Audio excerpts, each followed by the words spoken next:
That was a really long poem, and I feel like I hit it for you guys. It's your freedom. I'm glad y'all stayed with me. You did that Tuesday on the radio? I did that Monday or Tuesday, Monday on the radio. Yeah. We're on Kill Radio. Los Angeles Poet Society is on Kill Radio every first Monday of the month. If you guys want to listen to us, killradio.org. I encourage you guys to check that out. Did you get off? For that crime, they found you not guilty after that? You won? It's all fiction, baby. Oh, that wasn't true? Oh, it sounded so real, like it must have been, like you went through it. That's what I want to make you feel. I want to make you feel that it's real, because I only have so much time up here. Everybody that comes up here has only so much time up here. But with that time, it's their duty to convey a message to you that you're going to take home with you. I want you to remember me when you're in here. I don't want you to just be entertained. I want you to take something home with you. I want you to talk about social inequality. I want you to talk about police brutality. I want you to talk about injustice. I know about that stuff and I hate it.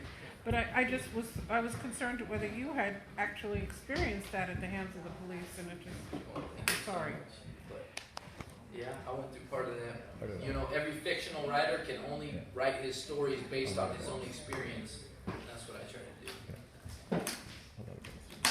What? Alright, so I got some time up here. I'm going to read you guys another poem on the top of my head before I get into this stuff here. This poem I wrote about social inequality. It's about a man that goes into a rich neighborhood, and the people that are around the neighborhood don't want him there because he's a beggar, but he's still trying to make his own life. The poem's called The Can Man. The Can Man. I knew he was there by the clatter of cans. He was in front of my house, and he was at it again. He picked through the garbage with scavenging hands for the treasure that once was the trash of a man.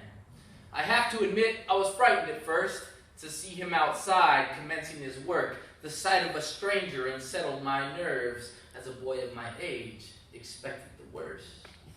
I watched him each week as he stopped on my street, topping his cart with the various treats he found in the trash of the city's elite, things that the rich deemed unfit to keep. He piled it high with items of use, with clothing and toys and discarded shoes, things to enjoy that were no longer new, those of which suffered some sort of abuse. I noticed the state of some of his clothes, and how his layers of pants were tattered with holes. They were discolored in places and covered with mold, the stains of which manifested his soul. His skin was black, and that made him feared. That made him subject to sickening sneers by those who judged him on how he appeared. Nobody liked him, they all made it clear. My father explained he was new to the town, and the neighbors complained when they saw him around. They called him a shame and slandered him down. They wished he would leave, they said with a frown. They said that the man was addicted to drugs, or maybe to drink. They said with a shrug.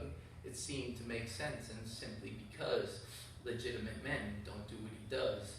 I had heard the police were watching him close, and how they marshaled the task to monitor those who wandered around with nowhere to go, the pariahs in which they had given up hope.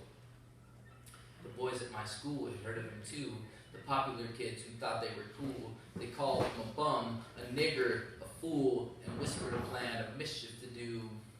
My conscience burned at these threatening words, coming from kids who didn't deserve the pleasures in life their parents preserved.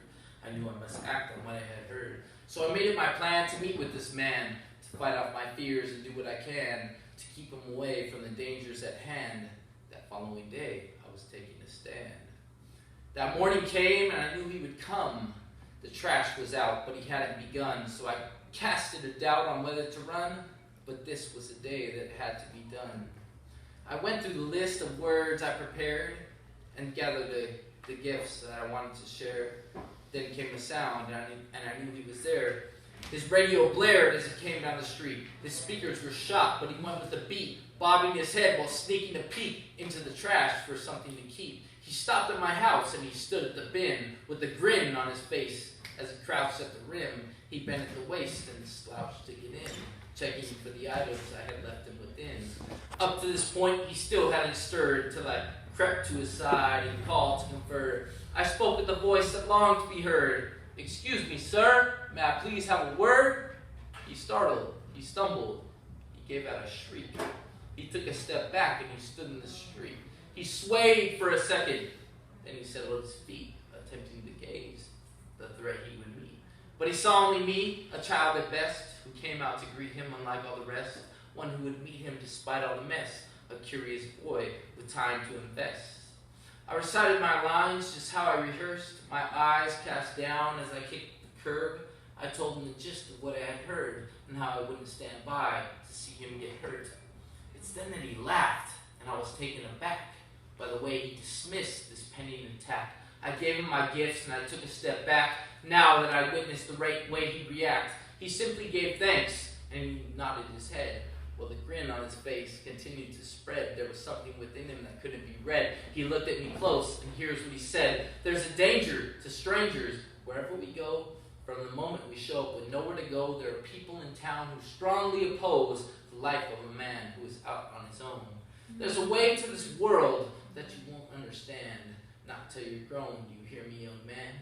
Maybe you'll know when you've seen it firsthand, but not from that window where I've watched you stand."